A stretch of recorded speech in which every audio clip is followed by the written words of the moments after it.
제가 고등학교 때 수업 시간에 우주에 대한 영상을 봤습니다.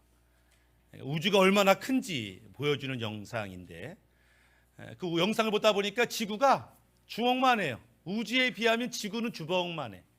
근데 지구 안에 대한민국은 뭐 새끼 손톱보다 작고 거기에 파주는 뭐 보이지도 않아요. 그런데 그 파주 안에 사는 나는 뭐 먼지보다도 작죠. 근데 그 영상 보면서 문득 이런 생각이 들었습니다. 아니 먼지보다도 작은 나를 정말 하나님이 날 아실까? 날 사랑하실까? 날 위해 죽으셨을까? 이게 믿어지지 않는 거예요. 믿어지지 않는 거야. 아니 천지를 지으신 그 위대한 하나님이 보이지도 않고 찾을 수도 없는 나를, 아니 그 수십억 인구 중에 나를 기억하시고 사랑한다는 게 믿어지지가 않아요. 너무 크니까 우주가. 그래가지고 그렇지, 이렇게 많은 사람들, 아니 지구조차도 주먹만 한데 기억이나 하실까, 이런 생각을 하고 있어서 마음에 주님이 날 아실까, 나를 정말 사랑하실까 이러고 있었던 며칠이 지났어요. 길을 가다 보니까 빵 조각이 하나 떨어져 있어서 보고 있는데 가만히 보니까 개미들이 그 주변에 모여 있었어요. 그래서 제가 그 옆에 앉았습니다. 개미가 뭐 하나 봤더니 여러 마리의 개미가 빵을 들고 막 이동하는데 보니까 굴이 있어. 아마 저기 자기 집에 가지고 가려고 하는 것 같은데 가다 보니까 나뭇가지가 많아서 걸리는 거야. 걸리 또 멋지고 걸려서 아이 바보 같은 이렇게 가라고 내가 길을 이렇게 그려줬어요. 그랬더니 그 모르고 그냥 부딪히는 거야. 가지고 아유 바보 같은 놈들 집도 못 가냐, 야 이게 크잖아, 인마 수그리고 가야지 이게, 이러면서 안 되겠다 싶어가지고 내가 빵을 들어다가 입구에 갖다 놨어요. 빵을 입구에 갖다 놨더니 갑자기 난리가 난 거야. 개미들한테 개미 목소리가 들리는 것 같았어요. 갑자기 이러는 거야. 우와, 갑자기 빵이 4차원 세계로 빠져들어갔어, 뭐 이러는 것 같고, 어떤 놈은 아니 빵과 함께 있던 내 친구가 하늘로 올라갔어, 휴거된 것 같아, 뭐 이렇게 말하는 것 같기도 하고, 어떤 개미는 빵에 붙어있는데 갑자기 내가 하늘을 나네, 나 개미가 아니고 파리였나 봐, 뭐 이런 거. 막 정신이 없어, 막 정신이 없어. 이 바보 같은 놈들아, 빵 여기 있잖아. 아니 몰라. 그러니까 내가 몇 마리 잡아가지고 야 빵 여기 있잖아 하고 딱 갖다 놨더니 빵에는 신경 안 쓰고 막 다 도망 다니고 난리가 났어요. 아유 바보 같은 놈들, 이렇게 뭐 여기 있잖아, 인마 이 빵 여기 있는데, 이 바보 같은 놈들 하고 있다가 아유 이걸 어떻게 알려주나, 내가 개미가 돼서 알려줘야 되나 하는데 갑자기 말씀이 이 멍청한 놈들을 내가 개미가 돼서 알려줘야 했더니 갑자기 하나님이 우리를 구원하고 우리를 바른 길로 인도하기 위해서 하나님이 그 인간으로 오셨다는 게 갑자기 믿어지는 거예요. 와, 인간이 하나님 뜻을 모르고 하나님도 모르고 바보처럼 엉뚱한 길 가니까 안 되겠다, 하나님이 인간의 모습을 입고 이 땅에 오셨구나가 이제 마음으로 와 닿았어요. 그래서 말씀이 떠올랐습니다. 요한복음 3장 16절에 하나님이 세상을 이처럼 사랑하사 독생자를 주셨으니 이는 그를 믿는 자마다 멸망하지 않고 영생을 얻게 하려 하심이라. 우리가 지옥에 가지 않고 영생을 얻도록 우리 예수님 보내셨구나. 그 예수님에게는 이 땅에 오실 때 사명이 있었습니다. 예수님에게 하나님이 부여한 역할이 있었어요. 그것은 진리, 영원한 진리를 가르치라는 것이었고, 이 복음을 믿는 자를 구원하라는 것이었고, 이 구원을 위해서 십자가에 모든 인간의 짐을, 죄를 대신 지고 대신 죽으라는 것이었고, 그리고 죽음에서 부활해서 영생을 누리라고 말씀하는 그 역할이 있었어요. 예수님이 33년 동안 이 땅에서 그 사명 다 감당하고 십자가에 달려 죽으실 때 마지막 한 말이 뭐냐면 다 이루었습니다, 이거였어요. 하나님, 나에게 맡겨준 사명요, 제가 지금 다 이루고 이 땅을 떠납니다 라고 기도하는 거였어요. 예수님은 이 땅에 오시면서 본인이 해야 할 일들을 다 이루셨어요. 구원을 완성하셨어요. 그런데 성경을 읽다 보니까 구원이 완성됐는데 아직 완성이 안 됐다는 거예요. 그게 뭐냐면은 하나님이 사랑하는 게 단순히 유대인만이 아니에요. 유대인에겐 전도가 누구 병도 고치고 기적도 해서 유대인들은 다 하나님에 대한 말씀도 듣고 알지만 하나님이 유태인만 사랑하는 게 아니에요. 세상의 모든 수많은 민족들도 동일하게 사랑해. 그러니 유대인이 갖고 있던 이 생명의 복음의 말씀을 누군가는 전달해 줘야 되지 않겠느냐라고 하는 거예요. 그러면서 예수님이 뭐라고 말씀하시냐면 아버지 하나님이 나를 이 땅에 보낸 것처럼 나도 너희를 세상에 보낸다, 이렇게 말씀하시면서 마가복음 16장 15절에 또 이르시되 너희는 온 천하에 다니며 만민에게 복음을 전파하라. 너를 변화시키고 너를 구원시키고 너를 하나님 백성 만든 그 복음, 그 은혜, 그 기쁨을 너도 전파해가지고 다른 민족들도 다른 사람들도 하나님의 백성 삼으라, 이렇게 말씀을 주셨다라고 하는 거예요. 우리는 그것을 사명이라고 말합니다. 내가 구원받고 은혜받고 너무너무 행복한데 나만 행복하면 안 되잖아요. 우리 가족도 행복해야 되고 우리 자식도 행복해야 되고 옆집 아줌마도 행복해야 되고, 그래서 이 사명을 막 이야기하는 거예요. 전도하는 거예요. 이것을 우리가 사명이라고 하는데, 이 사명을 감당하기가 사실은 쉽지만은 않습니다. 왜냐하면 이 사명을 반대하고 방해하는 존재가 있기 때문에. 누가? 세상의 어둠의 악한 영들, 어둠의 세상 사람들, 그리고 내 안에 아직 변화받지 못한 두려워하는 마음, 우리 안에 생각들, 우리 안에 더러운 마음들이 이 사명을 감당하지 못하게 하더라라고 하는 거예요. 그래서 하나님께서 우리 약함을 아시기 때문에 네가 사명은 받았지만 감당을 못하는구나 라고 해서 또 다른 선물을 하나 주시는데, 그게 바로 성령님이라고 하는 거예요. 사도행전 1장 8절에 오직 성령이 너에게 임하시면 너희가 권능을 받고 예루살렘과 온 유대와 사마리아와 땅끝까지 이르러 내 증인이 되리라. 한마디로 너에게 성령이 필요해. 왜 성령이 필요하냐면 그래야 너희가 사명 감당할 수 있어, 증인될 수 있어, 이렇게 이제 말씀을 하시더라. 우리가 신앙생활하면서 성령 받으라는 말씀을 많이 들었을 거예요. 우리가 왜 성령 받아야 되는가? 첫 번째는 날 위해서 받는 거예요. 왜 날 위해서 받냐면은 내 힘으로 해결할 수 없는 미움, 저주, 원망, 이 고통의 문제를 나는 해결할 수 없어. 이 상처의 문제를 나는 해결할 수 없어. 그러니까 성령님이 내 안에 오시면 내 안에 성령님께서 새 창조를 이루세요. 내 안에 천국을 이루세요. 성령의 9가지 열매를 이루세요. 그래서 내 안에 기쁨과 감사가 넘치는 신앙생활을 할 수 있기 때문에 성령이 필요하게 된 거죠. 두 번째, 왜 성령이 필요하냐면 마음만 깨끗해서는 안 돼. 은사와 능력이 있어서 문제를 해결하고 고통을 해결하고 다른 사람도 도와주려면 은사와 능력이 필요하니까 성령을 우리가 받아야 돼요. 그런데 그것을 끝나는 게 아니에요. 그렇게 내 마음도 천국이 되고 은사와 능력도 있고, 그래서 너는 이 변화된 마음과 이 은사와 능력을 가지고 땅끝까지 이르러 복음을 전하고 증인되라, 이렇게 말씀을 하셨다라고 하는 거예요. 그래서 우리가 이 성령 받는 목적을 분명히 알아야 돼요. 그렇지 못하면은 많은 성도, 많은 교회가 착각을 해. 이 성령 받는 목적을 착각을 해요. 어떤 사람은 그저 신기하고 놀라운 화려한 그런 체험, 영적 체험이 목적인 줄 알아. 그러지가 않아요. 단순히 은사 받고 능력 받고 나 이런 사람이요 자랑하는 것이 목적이야. 그런 거 아니에요. 네. 임재 가운데 쓰러지고 막 천국 경험하고 그게 목적 아니에요.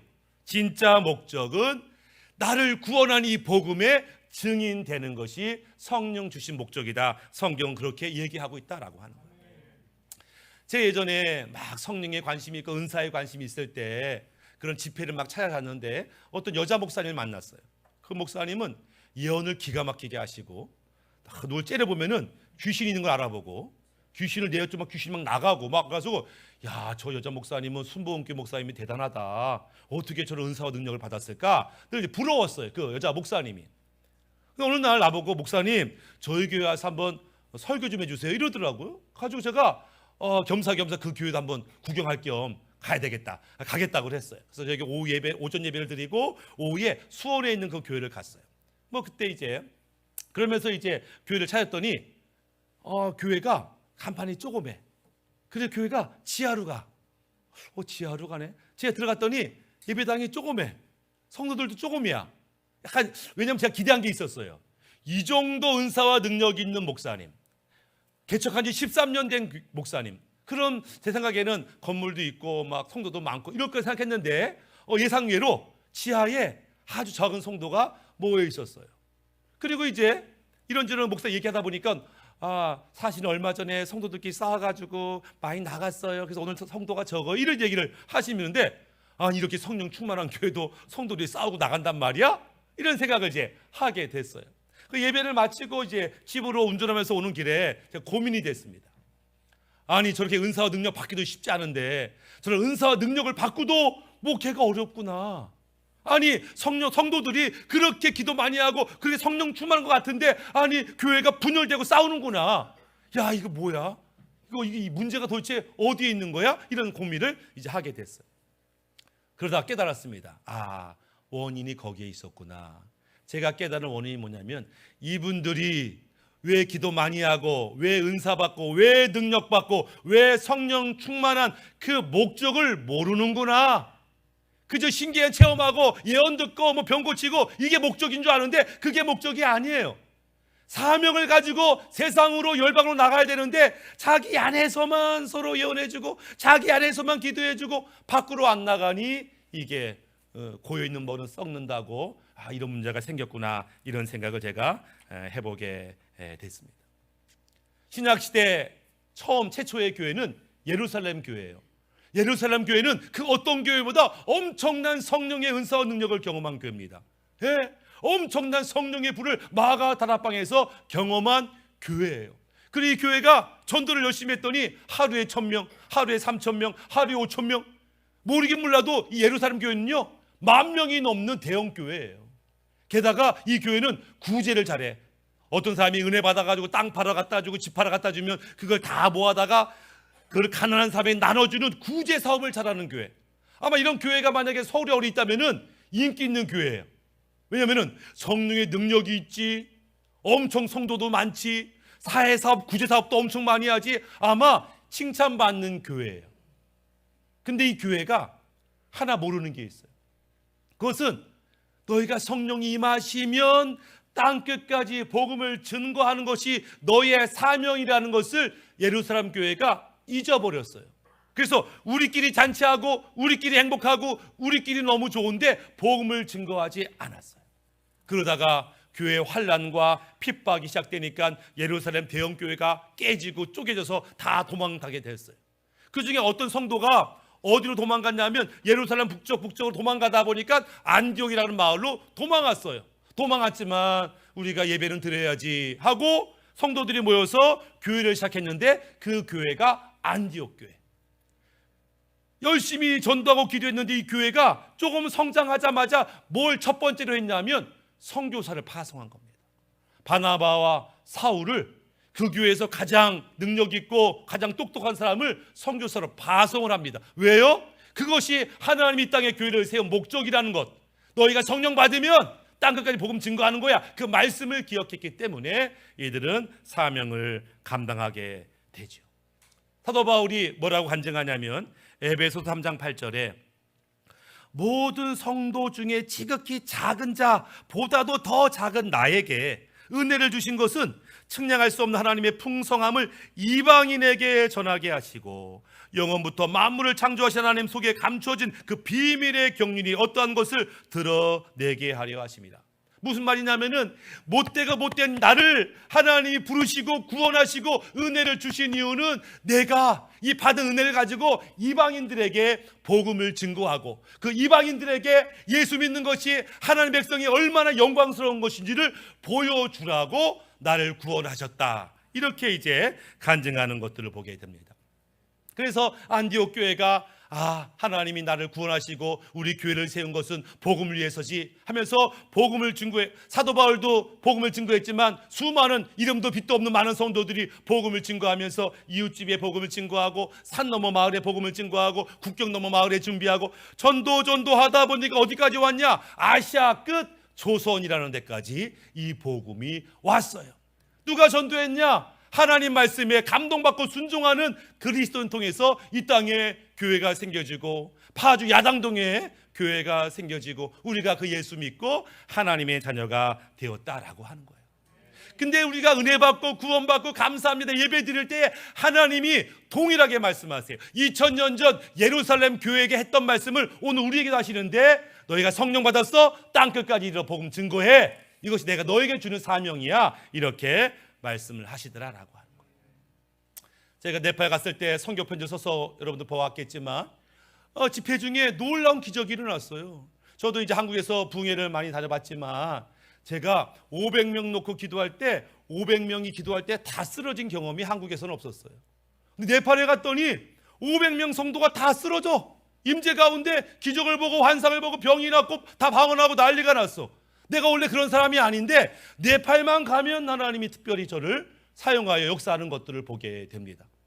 그래서 제가 가끔 생각합니다. 왜 네팔만 가면 이런 기적이 나타나는 거야? 우리 예사마에서는 별로 안 나타나는데 뭐 이렇게 생각하는 거죠.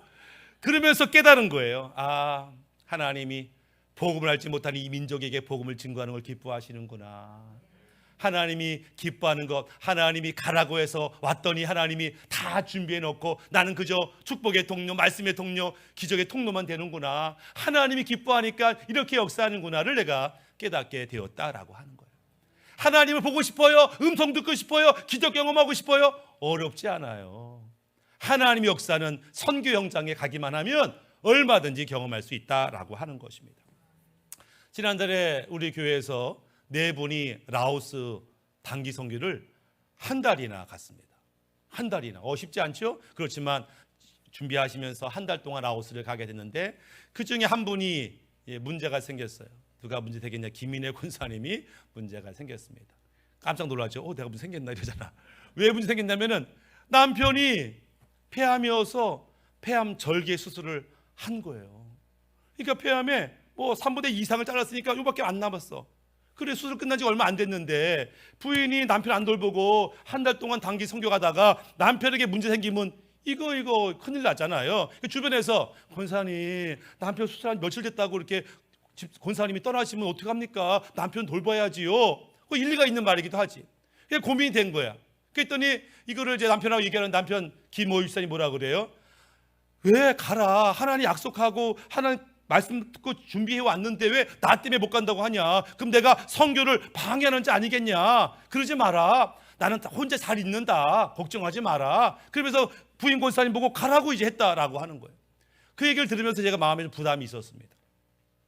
아니, 선교한다고 부인은 갔는데 남편이 만약에 쓰러져서 지금 병원에 응급실 실려가면 이거 덕이 안 되겠다, 이런 마음이 드는 거예요. 그래서 김호유 집사님을 볼 때마다, 예배가 끝날 때마다 집사님에게 이제 기도를 해줬죠. 하나님 보호해 주시고, 하나님 치유해 주시고, 부작용 없도록 해주시고, 이제 기도를 했어요. 그리고 무사히 한 달 동안 권사님이 잘 갔다 왔죠. 며칠 전에 김호유 권사님이 저를 찾아왔습니다. 찾아왔는데 김호유 집사님은 등치가 크신, 우리 교회에서 제일 등치가 크신 분인데 그분이 오시더니 울어요. 울어. 아이고, 남사스럽게 남자가 울었어. 울면서 뭐라고 얘기하냐면 병원 갔다 왔는데요, 폐가 자랐대요. 이렇게 말한 거예요. 폐가 자랐대요. 의사가 검사할 때마다 이상하다, 왜 폐가 좀 늘어난 것 같지 생각했다는 거예요. 근데 아마 구겨진 폐가 이제 펴졌나 보다 했대. 근데 찍을 때마다 커지는 거야. 그래가지고 며칠 전에 마지막으로 갔다 왔더니 폐가 4분의 3까지 커진 거야. 그러니까 깜짝 놀란 거지. 그러면서 사진을 보여주더래. 옛날 사진, 잘라낸 수술부터 다 보더니 보세요, 커졌죠. 제가 의학 공부를 하고 수많은 책을 읽었지만 폐가 자랐다는 얘기를 들어본 적이 없습니다. 절개된 폐가 커진다는 말을 들어본 적이 없습니다. 이건 기적 아니면 이거 설명이 불가능하다, 이렇게 말씀하시면서 사진을 찍으래. 증거로. 수술한 거 다. 그러니까 의사도 본인이 수술했잖아. 다른 사람이 수술했으면 안 믿었을 거야. 근데 본인이 수술했는데, 본인이 찍었는데 막 자라니까, 그래서 이거를 이제 병원에서 듣고 바로 저한테 와서 간증하시면서 뭐라고 말씀하시냐면, 나는 우리 김남수 목사님이 이렇게 기도에 능력이 많은지 몰랐습니다. 이제 모르셨구나. 나 알고 있었는데. 근데 그 얘기를 들으면서 제가 크게 감동받진 않았어요. 왜냐하면 제가 폐암 환자를 한두 명 기도한 게 아니에요. 근데 폐암 환자가 모두 다 낫냐? 그렇지가 않아요. 그런데 왜 수많은 폐암 환자 중에 유독 김호유 집사님의 폐를 고쳤을 뿐만 아니라, 아니 듣도 보도 못하게 폐를 자라게 하셨다. 왜 그랬을까? 왜 특별히 김호유 집사님만 사랑하실까 생각해 보니까 떠오르는 게 하나 있었어요. 그게 뭐냐면, 하나님이 기뻐한 일을 선교가 그것을 자기가 방해하지 않겠다. 부인 권사님도 남편이 이렇게 아프지만 하나님께 약속했으니까 하나님께 맡기고 하신 거고, 집사님도 걱정하지 마라, 난 하나님이 지켜주신다 믿고 맡겼기 때문에, 하나님이 기뻐한 일을 앞장선 가정이기 때문에 하나님이 이 가정 가운데 특별한 은혜를 베푸셨다, 이런 생각을 하게 되는 거죠. 왜 나는 기적이 없는가? 하나님이 기뻐하는 자리, 하나님이 기뻐하는 사명을 감당하고 있는가, 자기를 점검해 볼 필요가 있다라고 하는 것입니다. 요한복음 20장 21절에 예수께서 또 이르시되 너에게 평강이 있을지어다. 아버지께서 나를 보내신 것 같이 나도 너희를 보내노라라는 이 말씀을 만약에 오늘 밤에 여러분에게 하나님 말씀하신다면 여러분 어떻게 하시겠습니까? 아유, 드디어 제 차례가 왔군요. 가겠습니다. 직장 때려치고 가겠습니다. 이렇게 말씀하시겠어요? 아유, 주님 저 아시잖아요. 저 나이롱 신앙입니다. 믿음이 작아요. 때가 안 됐습니다. 그냥 열심히 뒤에서 기도하고 후원할게요. 딴 사람 보내주세요. 이렇게 말하시겠냐라고 하는 거예요. 이 땅에 많은 성도들이 있습니다. 그러나 많은 성도들이 숨어 있어요. 자기가 그리스도임을 아무도 얘기하지 마라, 이수신 신상을 가지고 살아가고 있습니다. 그런데 마가복음 8장 38절에 누구든지 음란하고 죄 많은 세대에서 나와 내 말을 부끄러워하면 인자도 아버지 영광으로 거룩한 천사들과 함께 올 때에 그 사람을 부끄러워하리라. 전도하는 거 부끄러워하고 간증하는 거 부끄러워하고 예수 믿어가 말하는 거 부끄러워하면 주님이 오실 때 나도 그 사람 부끄러워할 거야. 이렇게 말씀하더라. 이거 부끄러워할 일이 아니에요. 사람을 살리는 일이고 그를 지옥에서 건져내 천국 보내는 일이고 그 인생을 새롭게 만드는 일을 부끄러워할 필요가 전혀 없다라고 하는 것이고, 이제 우리에게 이 말씀이 주어졌다면, 내가 성령을 사모하고 내 안에 성령의 계심을 정말 믿는다면 우리는 사명을 감당할 차례가 되었다라고 하는 것입니다. 누가복음 17장 27절에 이런 말씀이 있어요. 노아가 방주에 들어가던 날까지 사람들이 먹고 마시고 장가들고 시집가더니 홍수가 나서 저희를 다 멸하였으며. 저는 읽을 때 이상했습니다. 아니, 노아 때 사람들이 뭐 했냐? 사람들이 만약에 우상 숭배하고 죄 짓고 뭐 동성애하고 아주 못된 인간들이야 이랬으면 심판받아 마땅하지. 근데 지금 노아 방주 심판 있기 직전에 사람들이 뭐 했냐면 먹고 마시고 장가들고 시집가고. 이게 잘못한 거예요? 잘못한 거 아니에요. 먹어야 살지. 물도 마셔야지. 아니 그럼 장가한 거 나이가 30인데 장가 가야지. 시집도 가야지. 하나님이 결혼 만들어 놓고 왜 장가 시집을 못 가라고 그래? 말도 안 돼. 그런데 왜 심판을 받았냐라고 하는 거예요. 왜냐하면 이게 잘못됐다는 게 아니에요. 너희들 먹지도 말고 금식하면서 장가 시집 가지 마, 이 얘기하는 거 아니에요. 문제는 이 때가 심판의 때였다는 거예요. 심판의 때 대비하고 준비했냐라고 하는 거예요. 일상적인 삶을 포기하라는 거 아니에요. 다만 지금이 어떤 때냐는 거예요. 지금이 구원의 때고 지금이 회개할 때고 지금이 심판의 때인데 지금 그 대비를 하고 있냐? 그 대비를 하지 않고 살던 대로 하던 대로 살다 보니까 이 위기를 통과하지 못한 거 아니냐, 이렇게 말씀을 하고 있더라라고 하는 거예요. 우리는 주님 오실 날을 대비해야 됩니다. 혹 오늘 밤에 주님 오시더라도 어머머 큰일 났네, 준비 안 됐네, 이러면 안 돼요. 갑자기 손님 찾아오면 어머 잠깐 계세요, 잠깐 치우고, 이러면 안 돼. 언제 주님이 오시든지 주님 맞을 준비가 되어 있어야 한다라고 하는 거예요. 사탄이 우리가 사명 감당하지 못해도 방해하는데 꼭 고난, 환난, 질병, 사고 이런 거로만 방해하는 거 아니에요. 어떤 때는 성공을 약속해요. 쾌락을 약속해요. 성장을 약속한다고. 아무리 좋은 것이라 할지라도 하나님의 말씀에 어긋나고 하나님의 사명을 감당하는 데 방해가 된다면 단호하게 끊을 수 있는 자가 하나님의 사명을 감당하게 된다라고 하는 것입니다. 우리가 정말 성령의 사람이라면 이제 하나님을 해야지, 말로만 하면 안 돼요. 말로만 10년째 하나님을 해야지요. 하나님을 해야죠. 말로만 10년째 하시는 분들이 있어. 말로만 안 돼. 결단해야 돼. 그러니까 삶의 우선순위가 하나님 말씀이어야 돼. 시간 남으면 하게요. 시간 남는 인생이 어디 있어요. 돈이 남으면 헌금할게요. 그런 인생이 어디 있어요. 그럴 일이 없다니까. 우선순위, 먼저 하나님의 나라와 의를 위해서 우리가 순종할 때 하나님께서 이 모든 것을 책임져 주시고 이끄시겠다, 이렇게 말씀을 하시더라.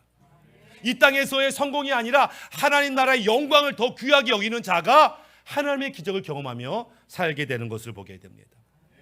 대한민국 남자들이 대한민국에 태어나서 1년 6개월 동안 군대 가듯이 우리가 하나님 나라 백성 되었으니 하나님 나라 백성으로서 최소 1년 정도는 복음 들고 선교지에 갈 수 있어요. 요즘 대학생들이 대학교를 4년에 안 마치고 5년에 마칩니다. 중간에 1년을 휴학을 해요. 자기 스펙을 쌓으려고. 그래서 미국이나 카나다나 어디 가서 어학 공부를 하오기도 하죠.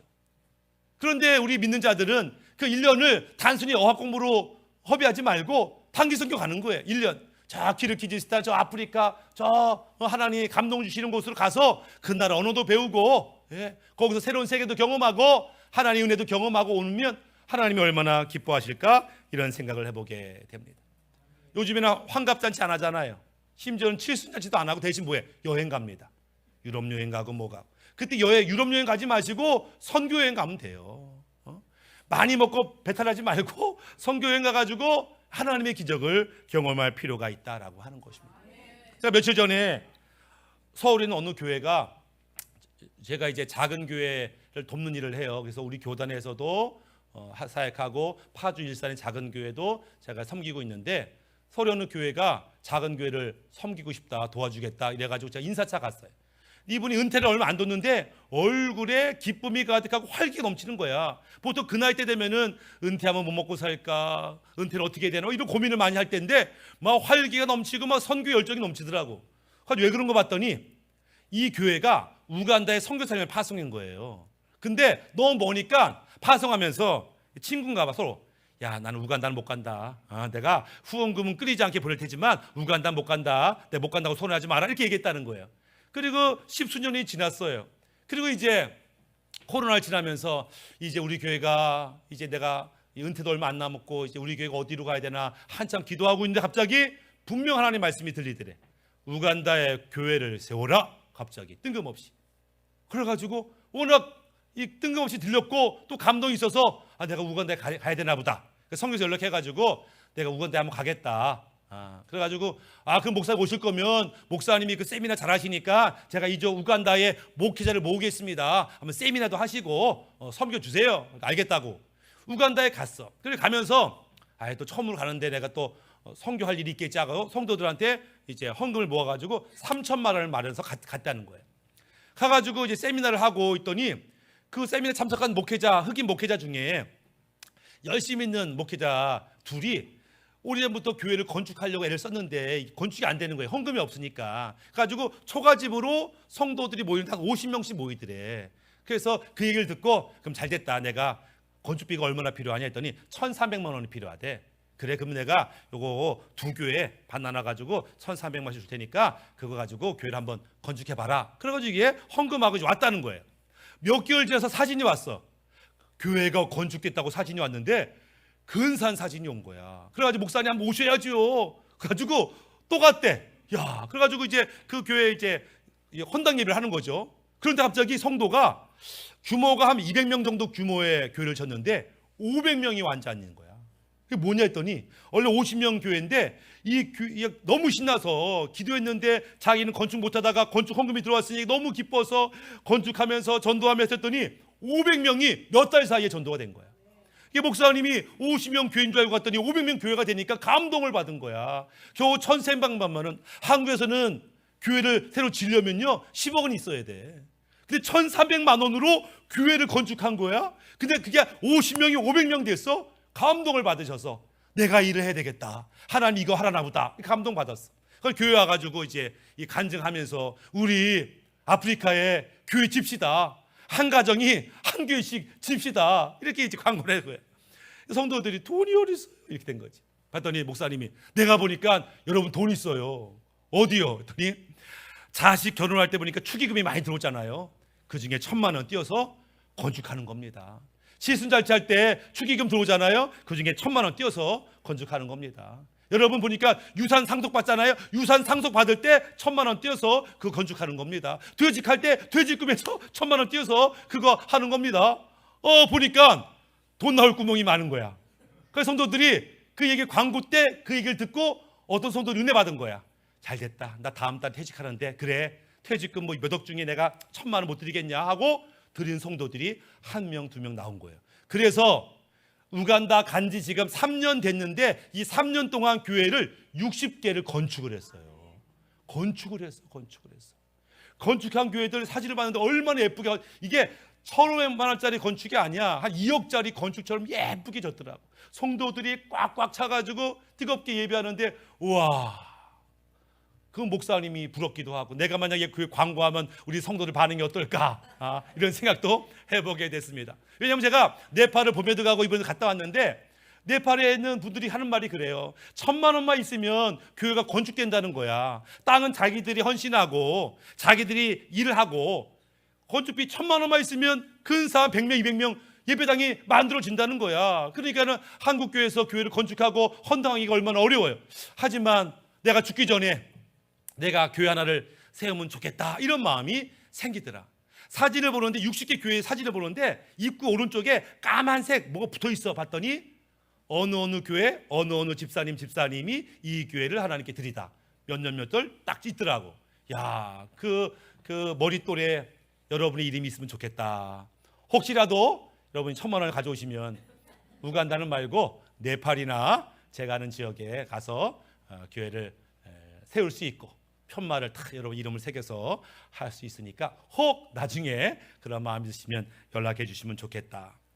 이러면서 그 목사님이 은퇴 가까웠는데 막 기쁨이 넘쳐. 근데 본인만 기쁨이 넘치는 게 아니고 우간다만 기쁨이 넘치는 게 아니라 그렇게 헌신하고 많은 열매를 보고 헌신하는 과정 속에 감동을 받고 교회가 막 활력이 넘치는 것을 보면서 그래, 하나님이 기뻐하는 것을 할 때 기적이 있지. 하나님이 역사하는 곳에 내가 머물러야 내가 하나님의 은혜를 체험하지. 이런 생각을 해봤습니다. 하나님 뭘 기뻐하냐? 우리를 구원하시고 이 땅에 교회를 세우신 이유가 땅끝까지 이르러 복음을 증거하는 거예요. 먼저 우리 자녀에게, 옆집 아줌마에게, 건넌 마을 아저씨에게 복음을 증거하고 할 수만 있으면 땅끝까지 나가서 복음을 증거함으로 마지막 시대의 사명을 감당하는 우리 모두가 되기를 주님의 이름으로 축복합니다. 아멘. 우리 함께 기도했으면 좋겠습니다.